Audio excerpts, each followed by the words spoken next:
Bonjour, bienvenue dans une nouvelle vidéo. Bien évidemment, les fêtes approchent, Noël arrive bientôt, personne n'est passé à côté et bien évidemment, on ne pouvait pas ne pas vous proposer 3 délicieuses recettes festives et gourmandes. Et toujours très simple, saine, équilibrée, pas chère. Allez, c'est parti hein. Alors, on commence avec la première recette des crinkles au chocolat de Noël. Mais alors là, vous allez voir, c'est un vrai régal. Pour cette recette, il vous faut tout simplement 200 g de farine. Nous, on a utilisé de la farine de petite épeautre, mais vous pouvez utiliser ce que vous voulez. La farine de semi-complète étant quand même mieux que la farine blanche classique. Tout à fait. Du sucre glace, 200 g de chocolat noir, 2 œufs, une pincée de sel, une cuillère à café de levure chimique et 40 g de beurre ou de ghee comme nous on a utilisé ici. Donc pour commencer, c'est très simple, il suffit de faire fondre au bain-marie le chocolat, la demi-cuillère à café de sel et le beurre ou le ghee. Bien évidemment, vous pouvez utiliser autre chose que le beurre ou le ghee, vous pouvez utiliser aussi de l'huile de coco ou de la margarine végétale, vraiment faites selon ce que vous avez dans les placards. Pendant que c'est en train de fondre, on va s'attaquer à la préparation aux œufs. Donc pour ce faire, vous prenez votre saladier, vous cassez dedans vos 2 œufs entiers et vous ajoutez votre sucrant. Donc nous, on a utilisé 70 g de sucre d'agave, c'est de la poudre d'agave, mais pareil, vous pouvez utiliser le sucrant de votre choix. Avec votre batteur, il suffit de mélanger donc les œufs et le sucre jusqu'à ce que tout ça puisse mousser et augmenter de volume. Le chocolat est prêt, le chocolat est fondu, il est bien lisse, il est magnifique. On va pouvoir l'incorporer à la préparation aux œufs et bien mélanger. C'est vraiment le but, c'est de faire une pâte bien souple et qu'on ne voit plus les œufs et que tout vraiment soit bien, comment on dit ça, amalgamé, ça se dit ça ? Homogène. Homogène, voilà. Avoir une pâte bien lisse, homogène. Voilà, une pâte lisse et brillante. Ensuite, il suffit d'ajouter la farine. Donc là, il faut l'ajouter en pluie fine. Vous pouvez aussi la tamiser et également ajouter la cuillère à café de levure chimique. Donc vraiment, le plus important, c'est de le faire au fur et à mesure. Vous ne mettez pas la farine d'un coup. Ce sont des gâteaux qui se méritent. Donc là, vous voyez sur les images, la pâte devient parfaite. Donc c'est à ce moment-là qu'on s'arrête. On recouvre d'un torchon propre le saladier. On peut le mettre au frigo. Vous pouvez mettre votre minuteur et c'est parti pour 1 heure d'attente. Au bout d'1 heure, vous sortez votre saladier du frigo. Sur une plaque recouverte de papier sulfurisé ou comme nous, d'un tapis de cuisson, vous formez des petites boules. Donc à l'aide d'une cuillère à soupe, vous prenez de la pâte, vous formez une boule de la taille d'une noix et roulez ces petites boules dans le sucre glace. C'est vraiment très simple, très facile à faire. Là, les images parlent d'elles-mêmes. Et ça vous fera à peu près 25 à 30 crinkles, tout dépend de la taille de vos noix. Moi j'avoue que je les ai fait un peu grosses, vous pouvez les faire plus petites si vous le souhaitez, ou plus gros aussi si vous le souhaitez.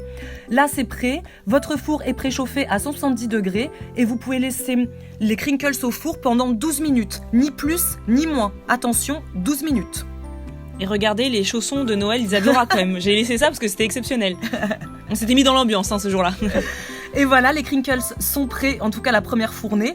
Vraiment, testez cette recette, elle est juste parfaite. C'est vraiment entre le cookie avec l'extérieur croustillant et le brownie avec l'intérieur fondant. C'est un vrai régal. Je ne sais pas combien on en a mangé avec Marisa. Ouh là là, beaucoup trop. C'est un scandale. C'est un scandale, c'est tabou même, c'est un sujet tabou. N'en parlons pas. Regardez-moi cette merveille. Mon Dieu, c'est délicieux. Délicieux.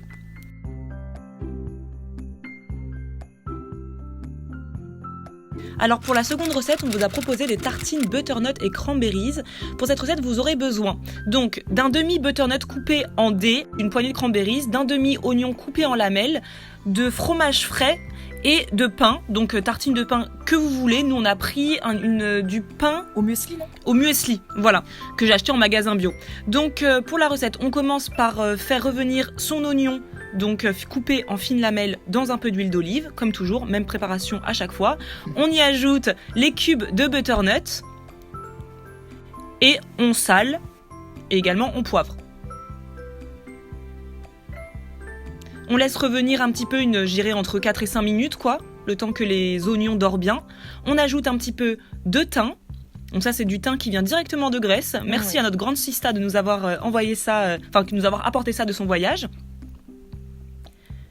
On laisse mijoter un petit peu et on ajoute les cranberries. Donc moi c'est des cranberries qu'on a achetées au magasin bio, c'est pour ça qu'elles sont pas rouges flamboyantes comme celles de Lidl par exemple. Et une fois que la poêlée est cuite au bout de 15-20 minutes de cuisson à couvert, vous pouvez faire griller votre pain. Donc vous pouvez choisir le pain que vous voulez, hein. Ça peut être du pain à bruschetta, du pain de mie, ce que vous voulez. Et vous étalez dessus généreusement du fromage frais. Donc nous on a acheté de la Madame Loïc, je sais pas. Oui, c'est ça. Voilà, c'est ça. Généreusement on a dit. Hein. Généreusement, ce sont les fêtes, hein. On se fait plaisir quand même. Et dessus vous ajoutez votre poêlée de butternut. C'était magnifiquement bon. Ça c'est vraiment une recette d'une simplicité extrême, mais tellement bonne et délicieuse. Et on ajoute un petit peu de thym pour la décoration. Ça c'est hyper joli, moi je trouve en entrée pour les fêtes avec un petit peu de mâche. Moi je trouve que les tartines sont juste un peu trop grosses, donc moi je les ferai avec un pain peut-être un peu plus fin, parce que j'ai coupé à la mano et je peux vous dire que les tartines sont beaucoup trop grosses. Mais c'est délicieux et c'est beaucoup plus gourmand. Pour la troisième et dernière recette, on vous propose des corolles, pommes et chèvres. Alors c'est très simple à faire. Il vous faut des feuilles de briques, on en a utilisé 3 il me semble. Également du miel, une pomme et une demi-bûchette de chèvre je dirais. Donc on commence par couper la pomme, l'éplucher bien évidemment si elle n'est pas bio ou si vous le souhaitez, ça dépend vraiment de chaque personne, et de la couper en petits morceaux. Voilà, comme vous voyez sur les images. Vous allez voir, c'est vraiment la recette la plus simple de l'univers. Grave. Là, toutes les recettes sont simples. Hein. C'est vrai. Donc là, vous prenez un moule à muffins, en silicone ou pas. Moi, je n'ai pas utilisé de moule en silicone, donc j'ai mis un petit peu d'huile pour graisser mon moule. Et il est temps ensuite de passer au découpage. Donc vous prenez une feuille de brique, vous la coupez d'abord en 2, ensuite vous coupez la moitié encore en 2, donc en gros vous la coupez en 4. Waouh. Ça c'est mathématique. Et vous prenez un quart de la feuille de brique et vous la disposez. Alors là, vous regardez les images, parce que c'est compliqué d'expliquer, mais en gros, il faut la mettre en quinconce un peu. Ouais, voilà. Il faut qu'en fait les petits bords piquants, les petits bouts pointus, dépassent du moule, tout simplement pour que ça fasse plus joli. Vous ajoutez ensuite une cuillère à soupe de pommes et vous émiettez le chèvre dessus. Voilà, c'est ça. Ensuite, vous ajoutez une petite cuillère à café de miel. Et c'est tout. Et vous répétez l'opération. Jusqu'à ce que mort s'en suive. J'avais envie de le dire. Jusqu'à ce que vous n'ayez plus de briques ou pour le nombre de corolles que vous souhaitez. Ouais. Et nous, on ajoute pour la petite touch finale des noix de pécan concassées. Vous pouvez utiliser ce que vous voulez, des noisettes, des noix. Vraiment, vous mettez ce que vous voulez. Nous, on avait des noix de pécan, on a mis des noix de pécan. Et c'est très festif. C'est ça. C'est très noëlesque. Exactement. Et voilà, franchement... easy, il ne reste plus qu'à enfourner dans un four préchauffé à 170 degrés pendant à peu près 10 à 15 minutes. Surveillez, il faut que les briques qui sont au-dessus soient bien dorées, comme vous voyez sur l'image. Et pareil à déguster en entrée avec une petite salade de mâche.